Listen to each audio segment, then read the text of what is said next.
ఓం అనగా అకార ఒకార మకార అర్ధమాతృక అంటారు. అకార ఒకార మకార అర్ధమాతృక. అర్ధమాతృక అనేది ఓంకారం యొక్క మూల స్వరూపం. అర్ధమాతృకయే తురీయం. ఆ అర్ధమాతృకయే మహాకారణం.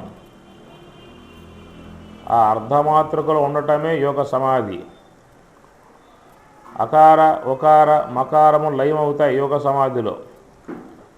ఈ మూడు లయమైనా కానీ అర్ధమాతృక ఉంటుంది. దాన్ని శుద్ధ సాత్విక బ్రహ్మాకార వృత్తి అని చెప్పని అంటారు. శుద్ధ సాత్విక బ్రహ్మాకారమై ఉన్నటువంటి మహాకారణ స్వరూపమే అర్ధమాతృక. మిగతా మూడు కారణదేహము, సూక్ష్మదేహము, స్థూలదేహం, అకార ఒకార మకారములు అనబడేటువంటివి ఈ దేహత్రయ రూపముగా ఉంటాయి. జీవునికి జాగ్రత్త అనుభవము, స్వప్న అనుభవము, సుషుప్తి అనుభవాన్ని ఈ మూడు ఇస్తూ ఉంటాయి. నాలుగవదగు యోగ సమాధి అనుభవాన్ని పొందే అవకాశం మాత్రం ఈ మూడింటి ద్వారా లేదు. అష్టతనువులకును ఆదిమమైనట్టి ఆదిశక్తి గూడి అభవుడగును భయము లేక ఉండు బ్రహ్మజ్ఞుడగు యోగి విశ్వదాభిరామ వినురవేమ. దాన్ని ఆది పరాశక్తి అని చెప్పని అంటారు. ఆ పరాశక్తితో చేరి ఉన్నటువంటి చైతన్య స్వరూపాన్ని ఈశ్వరుడు అని చెప్పని అంటాడు. ఆ ఈశ్వరుని యొక్క స్థానం ఎక్కడ అంటే మహాకారణం. జీవుని యొక్క స్థానం ఎక్కడ అని చెప్పనంటే కారణదేహం. కనుక అవిద్య ఉపాధి కలిగి ఉన్నాడు జీవుడు. శుద్ధ సాత్విక బ్రహ్మాకార వృత్తి ఉపాధి కలిగి ఉన్నాడు ఈశ్వరుడు. అందుచేత ఈశ్వరుని యొక్క స్థలం మహాకారణం, జీవుని యొక్క స్థలం అగ్ని స్థలం. ఇది జీవుని స్థలం, ఇది ఈశ్వర స్థలము, మహాకారణము అంటారు. ఈ మహాకారణమునందున్నటువంటి ఈశ్వరుడు కూటస్థః అక్షరః ఉచ్యతే. గీత 15వ అధ్యాయం కూటస్థుడు అంటాడు. అక్షరుడు, కూటస్థుడే అక్షరుడు. స్థూలదేహము జాగ్రత్తావస్థ విశ్వడు, సూక్ష్మదేహము స్వప్నావస్థ తైసుడు, కారణదేహము సుషుప్తి అవస్థ ప్రాజ్ఞుడు, మహాకారణము తురీయము కూటస్థుడు. కూటస్థః అక్షరః ఉచ్యతే. ఇక్కడ ఉన్నటువంటి స్వరూపమే ఈశ్వర స్వరూపం. ఇక్కడ ఉన్నటువంటి స్వరూపమే ఈశ్వర స్వరూపం. మహాకారణములో ఉన్న తత్వం ఈశ్వరుడు. అందుచేత హంసతో ఉన్నావు అని చెప్పనంటే ఈశ్వరునితో ఉన్నట్లు. హంసతో ఉన్నావు అంటే ఈశ్వరునితో ఉన్నట్లు. హంస అనుసంధానం లేకపోయిందా అంటే ఈ మూడింటితో సంబంధం పడతాం. కారణదేహముతో, సూక్ష్మదేహంతో, స్థూలదేహంతో వరకే సంబంధం నీకు ఉంటుంది. మహాకారణ సంబంధాన్ని, ఆ హంస యొక్క సంబంధాన్ని పొందావు అంటే ఈ మూడు తొలగిపోతాయి. ఈ మూడు తొలగిపోతాయి. కాబట్టి ఈశ్వరునికి స్థానంగా చెప్పాల్సి వచ్చినప్పుడు, ఈశ్వరునికి స్థానముగా చెప్పాల్సి వచ్చినప్పుడు ఎక్కడ దిగుతాం? మహాకారణమునందే చెప్పాల్సి ఉంటుంది. పుటద్వయ వినిర్ముక్తః వాయుర్యత్ర విలీయతే తత్ర సంస్థం మనః కృత్వా తం ధ్యాయేతు పార్థ ఈశ్వరం. పుటద్వయ వినిర్ముక్తః, నాసాపటముల నుంచి జాలువారి ఏ శ్వాస అయితే బయటికి వస్తూ ఉన్నదో తిరిగి ఆ శ్వాస లోనికి పోయి ఎక్కడ లయమవుతున్నదో ఆ లయమయ్యేటువంటి యొక్క స్థలంలో మనస్సు పెట్టగలిగితే తం పార్థ ఈశ్వరం, అది ఈశ్వర స్థలం అన్నాడు. పుటద్వయ వినిర్ముక్తః వాయుర్యత్ర విలీయతే. నాసాపుటముల నుంచి సంచరించేటువంటి ఏ శ్వాస అయితే ఉన్నదో ఆ శ్వాస వాయు యత్ర విలీయతే.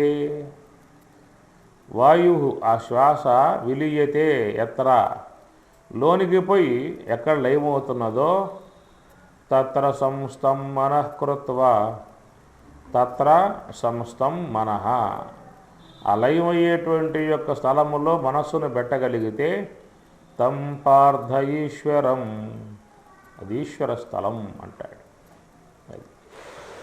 ధ్యానంలో ఉన్నప్పుడు శ్వాస లయమవుతుంది కనుక ఆ లయమయ్యేటువంటి స్థలంలో ఉండగలిగితే అది ఈశ్వర స్థలం, ఈశ్వరుడై ఉంటాడు. అందువల్ల మహాత్ములను మనం ఈశ్వర స్వరూపములుగా భావిస్తాం. మహాత్ములను సేవించడం కారణముగా వాళ్ళకు ఈశ్వర సేవ ఫలితం లభిస్తుంది. అనగా జీవత్వము నుండి దాటి ఈశ్వరత్వాన్ని పొంది ఉన్నారు కాబట్టి అని. కాబట్టి మహాకారణ స్థలములో ఉన్నటువంటి శుద్ధ సాత్విక బ్రహ్మాకార వృత్తితో చేరి ఉన్నటువంటి మహాకారణాత్మకములో ఉన్నటువంటి ఆ శుద్ధ సాత్విక తత్వముతో ఉన్నటువంటి ఆ పరమాత్మను ఈశ్వరుడు అంటారు. అట్టి ఆ ఈశ్వరుడు ఏం చెప్పారు ఇక్కడ?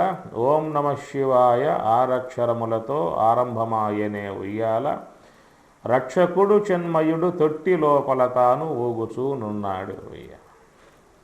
రక్షకుడు చిన్మయుడు తొట్టి లోపల అంటే ఆ శరీరం లోపల.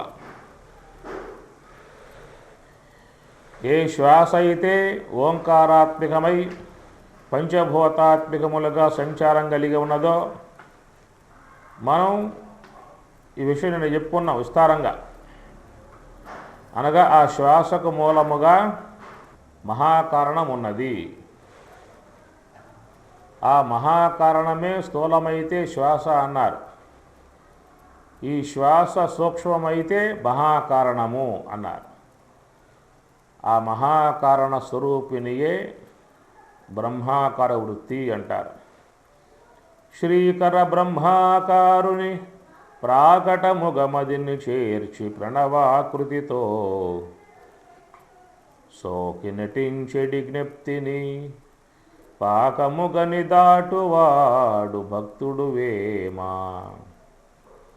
శ్రీకర బ్రహ్మాకారుని ప్రాకటముగమదిని చేర్చి అని వేమన చక్కటి భావాన్ని అందిస్తాడు.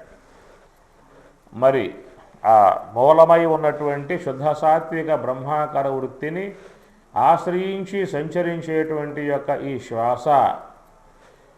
ఈ శ్వాసలో పంచభూతములు ఇమిడి ఉన్నాయి, 20 తత్వాలు ఇమిడి ఉన్నాయి.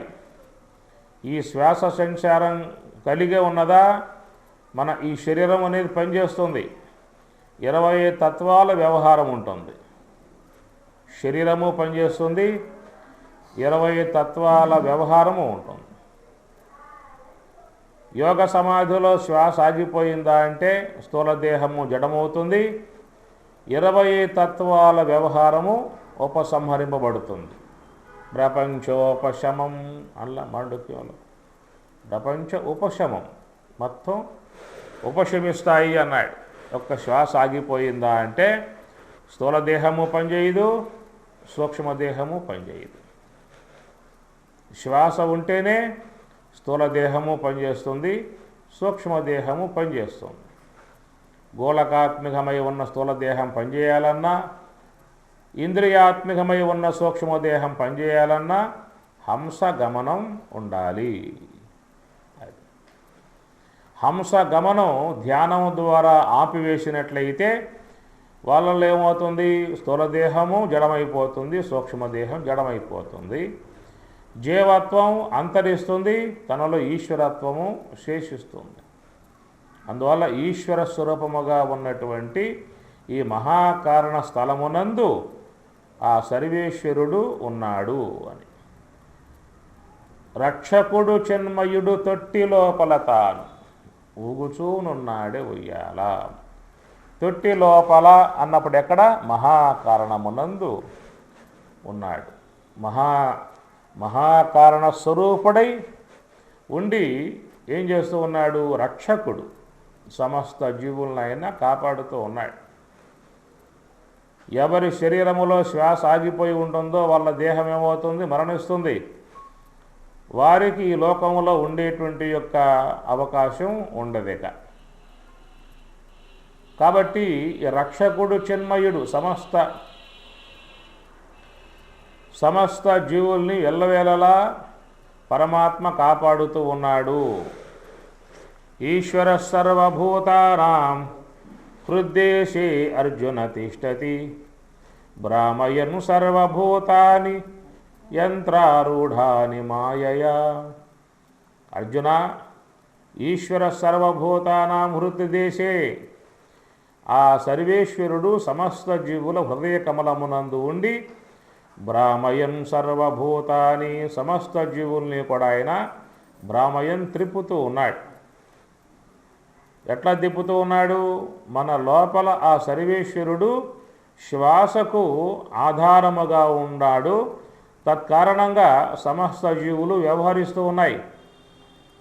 శ్వాస అనబడేది సర్వేశ్వరుని యొక్క ఆశ్రయంలో ఉంటుంది. ఇంద్రియములు అనబడేటువంటివి సూక్ష్మదేహాశ్రయంలో ఉంటాయి. ఇంద్రియములు అనబడేవి సూక్ష్మదేహాశ్రయంలో ఉంటాయి. కాబట్టి సూక్ష్మదేహం విశ్రమించిందా అంటే అన్ని ఇంద్రియాలు ఉపశమిస్తాయి. సూక్ష్మదేహం లేచిందా అంటే అన్ని ఇంద్రియాలు పనిచేస్తాయి. కానీ శ్వాస అనేది పరమేశ్వరుని యొక్క ఆశ్రయంలో ఉన్నది కాబట్టి అది విశ్రమించే విధానం లేదు. అదే ఆ శ్వాస గనక ఇంద్రియములు ఏ యొక్క సూక్ష్మదేహాశ్రయం కలిగి ఉన్నాయో అట్లా ఆ శ్వాస కూడా సూక్ష్మదేహాశ్రయంలోనే ఉన్నట్లయితే ఇంద్రియాలు ఎట్లా ఉపశమించాయో, ఇంద్రియములు ఏ ప్రకారం ఉపశమించాయో శ్వాస కూడా ఆగిపోయి ఉండేది. అందువల్ల నీవు ఎరుకతో ఉన్నా, మరుపుతో ఉన్నా, మెలకువతో ఉన్నా, నిద్రపోతూ ఉన్నా, నీ ప్రమేయం లేకుండానే అహర్నిశలు ఈ శ్వాస సంచారం ఉన్నది అని చెప్పనంటే అది పరమేశ్వరుని యొక్క ఆశ్రయంలో ఉన్నది కాబట్టి. అందువల్ల భ్రామయన్ సర్వభూతాని అన్నాడు. భ్రామయన్ సర్వభూతాని అన్నాడు.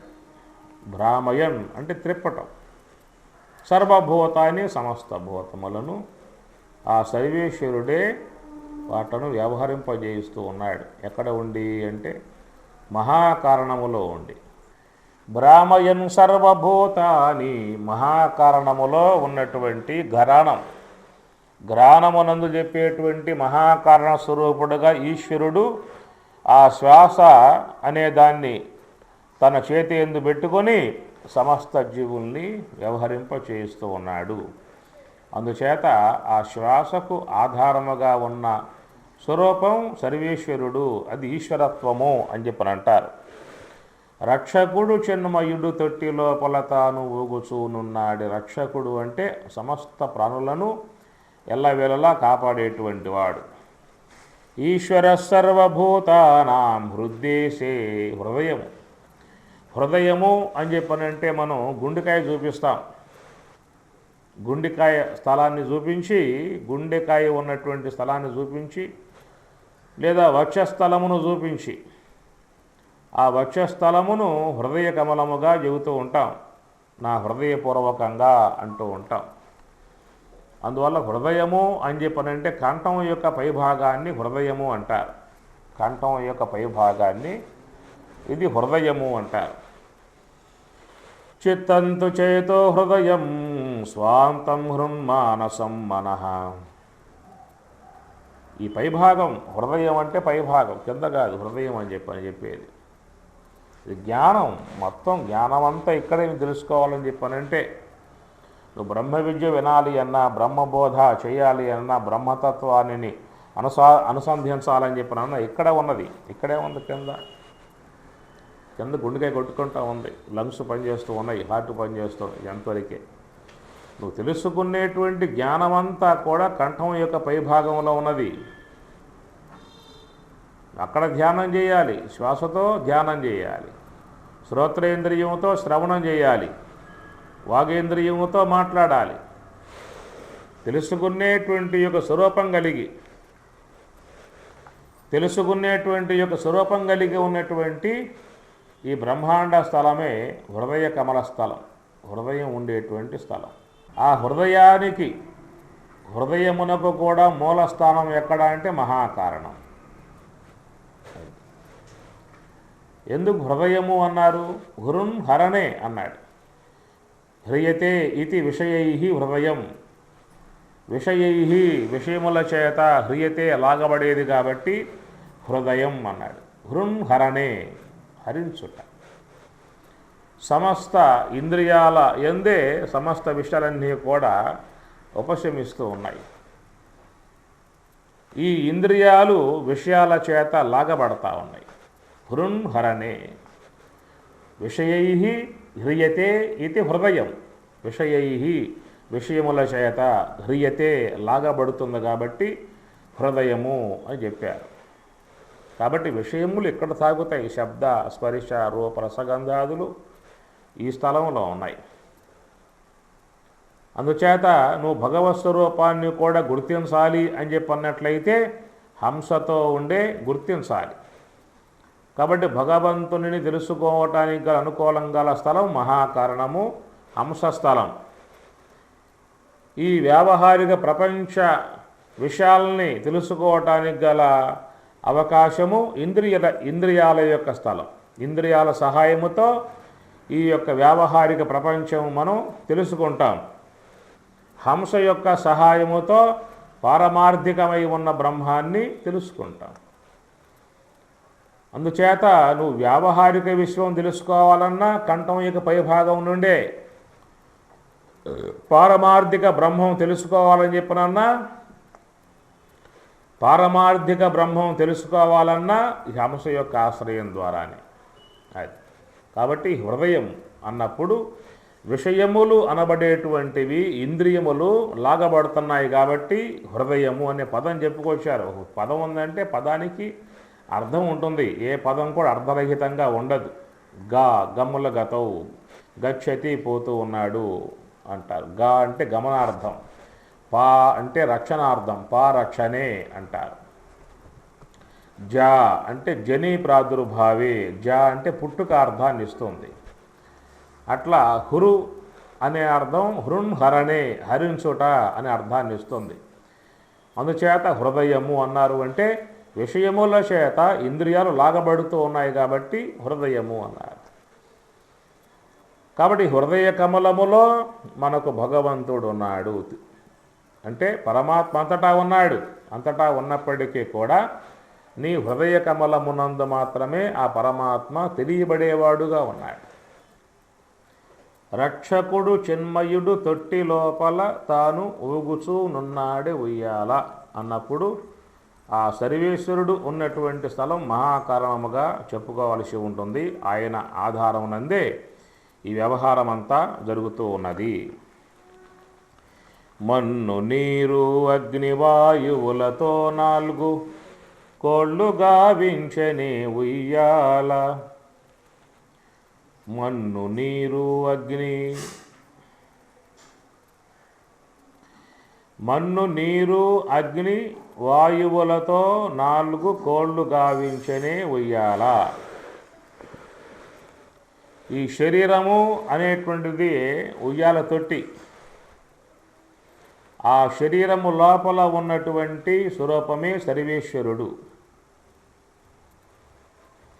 ఈ ఉయ్యాల అనేటువంటి యొక్క ఈ తొట్టి నిర్మాణాత్మక విషయాలు మనకు ముందు రాబోయేటువంటి చరణాల్లో వస్తాయి. ఇక్కడ ఏమంటున్నాడని చెప్పనంటే మన్ను నీరు అగ్ని వాయువులతో 4 కోళ్ళు గావించనే ఉయ్యాల అన్నాడు. మన్ను నీరు అగ్ని వాయువులతో 4 కోళ్ళు గావించని. బ్రహ్మాండం కదా. ఈ బ్రహ్మాండ తొట్టిలో బ్రహ్మాండ నాయకుడు ఉన్నాడని చెప్పుకున్నప్పుడు ఎట్లా ఉంది ఈ తొట్టి అని చెప్పనంటే మన్ను నీరు అగ్ని వాయువులతో 4, ఈ 4 ఉన్నాయన్నమాట ఇక్కడ. అనగా పృథివీ స్థలము, జలస్థలము, అగ్నిస్థలము, వాయుస్థలం. ఆకాశస్థలం అది లోపల, తర్వాత ఆ విషయం దీంట్లో వస్తుంది. 4 కోళ్ళు గావించనే అన్నాడు. ఈ 4 కోళ్ళు అన్నమాట. మన్ను, నీరు, అగ్ని, వాయువు. అందుచేత ఈ దేహం ఏమన్నాం? మన్ను. ఎప్పటికైనా మట్లో కలిసిపోయేదే. అనగా భూ పదార్థాల నుండి నిర్మాణం చేయబడింది. ఆ భూమి యొక్క సంబంధ పదార్థాల ద్వారానే అది వృద్ధి కాగలిగింది. చివరికి ఆ భూమిలోనే చేరిపోతుంది. కాబట్టి ఈ శరీరము మట్టి అన్నారు. మన్ను, దేహం మట్టి సంబంధం.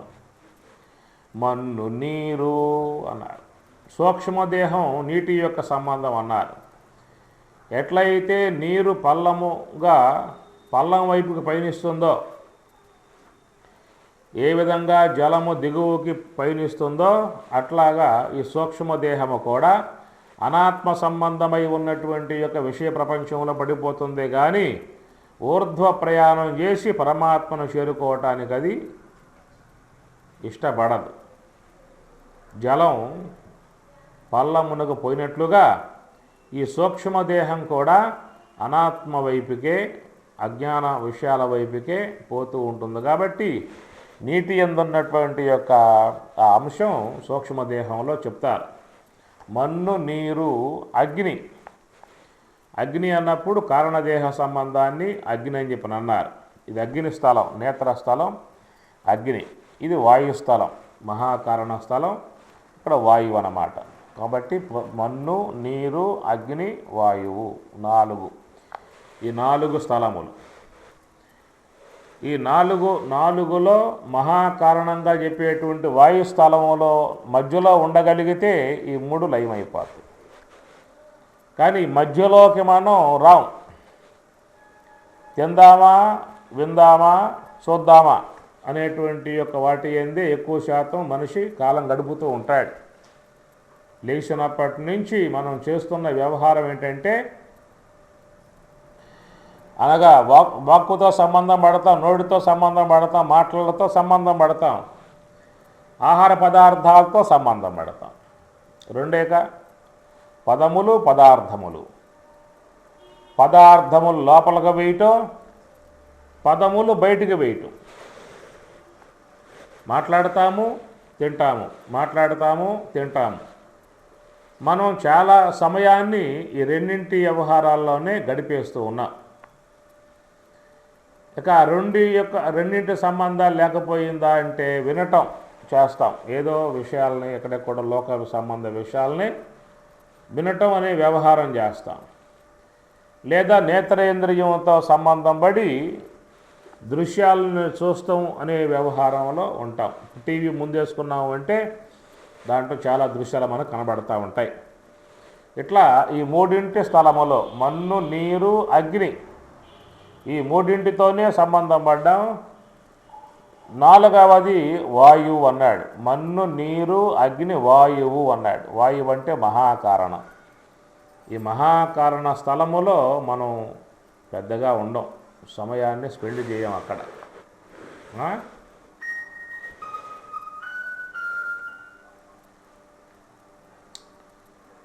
మన్ను, నీరు, అగ్ని, వాయువులతో 4 కోళ్ళు గావించెని ఉయ్యాల. ఉయ్యాలన్నప్పుడు ఆ యొక్క తొట్టికి 4 వైపులా కాళ్ళు ఉంటాయిగా. కనుక ఆ 4 వైపులా కాళ్ళు అనేటువంటి యొక్క అంశాన్ని ఇక్కడ బ్రహ్మేంద్ర స్వాముల వారు ఈ మన్ను, నీరు, అగ్ని, వాయువు ఈ 4టినే ఇక్కడ కోళ్ళుగా చెప్పుకొస్తూ ఉన్నాడు. కంఠం యొక్క పైభాగం బ్రహ్మాండ స్థలంగా చెప్పినప్పుడు ఈ బ్రహ్మాండ స్థలములో ఉన్నటువంటి యొక్క బ్రహ్మాండ నాయకుడకు సర్వేశ్వరునికి ఈ బ్రహ్మాండమే తొట్టిగా ఉన్నప్పుడు ఆ తొట్టికి 4 కాళ్ళు అని చెప్పన్నప్పుడు భూమి, జలము, అగ్ని, వాయువు ఈ 4 కోళ్ళు 4 స్థానాలుగా ఉన్నాయి అన్నాడు. అష్టదిక్కులు వేగి సృష్టి లోపల తాను ఊగుచూనున్నాడే ఉయ్యాల. అష్టదిక్కులు వేగి సృష్టి లోపల తాను. అష్టదిక్కులు అని చెప్పనంటే అష్టకమలముల హృదయ పద్మము అంటారు. ఈ అష్టదళముల హృదయ కమలము అనేది మీకు సీతారామాంజనేయ సంవాదము తారక యోగములో సీతము బోధిస్తుంది. పూర్వదలే పుణ్యేమతి ఆగ్నేయే నిద్రాలస్యా దక్షిణే క్రౌర్యే, ఇవన్నీ దాంట్లో వస్తాయి. సీతారామాంజనేయ సంవాదము తారక యోగములో ఈ అష్టదళ కమల పద్మము యొక్క విచారణ అంతా కూడా మీకు చాలా స్పష్టంగా చెప్పుకొస్తారు. ఈ అష్టదళ హృదయ కమల విచారం మీకు ఉత్తర గీత 3వ అధ్యాయంలో వస్తుంది. ఉత్తర గీత 3వ అధ్యాయంలో కూడా వస్తుంది. అష్టదిక్కులే అష్టదళముల పద్మం అని చెబుతారు.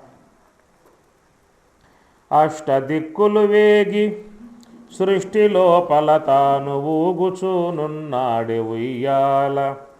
అష్టదిక్కులు వేగి సృష్టి లోపల తాను అనగా మీకు ఈ విషయం సీతారామాయణంలో పోవాల్సిందే, అడగపోతేనే మీకు ఈ విషయం అర్థమవుతుంది అక్కడ. అనగా ఈ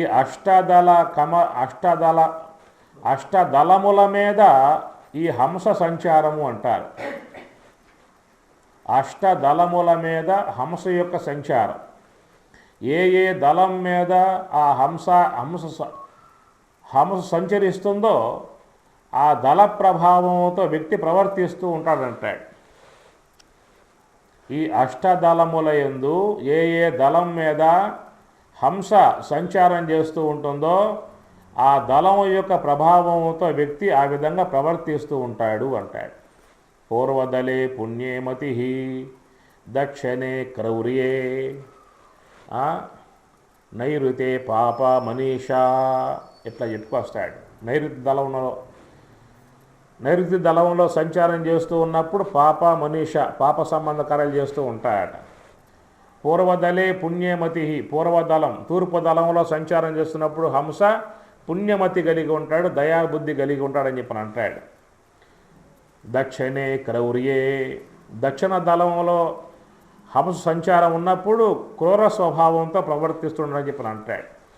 ఇట్లా ఈ హంస అనేటువంటిది అష్టదళముల యందు సంచారం చేస్తూ ఉంటుంది కాబట్టి అష్ట దిక్కులు వేగి సృష్టి లోపల తాను ఊగుచూనున్నాడే ఉయ్యాల.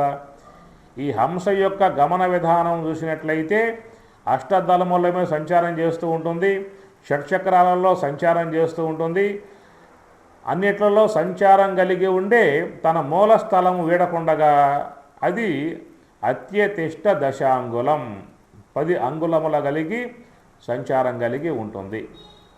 అది ఈశ్వర స్వరూపము అని చెప్పని ఎక్కడ చెప్పుకొస్తూ ఉన్నాడు.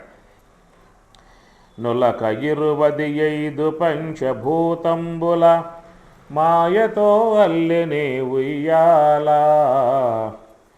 నులక 25 పంచభూతంబుల మాయతో అల్లెనే ఉయ్యాల. నులక 25 మనలో 20 తత్వాలు అనేటువంటివి పనిచేస్తూ ఉన్నాయి. 25 ఏమిటవి అంటే ఆకాశ పంచకం, వాయు పంచకం, అగ్ని పంచకం, జల పంచకం, పృథివీ పంచకం.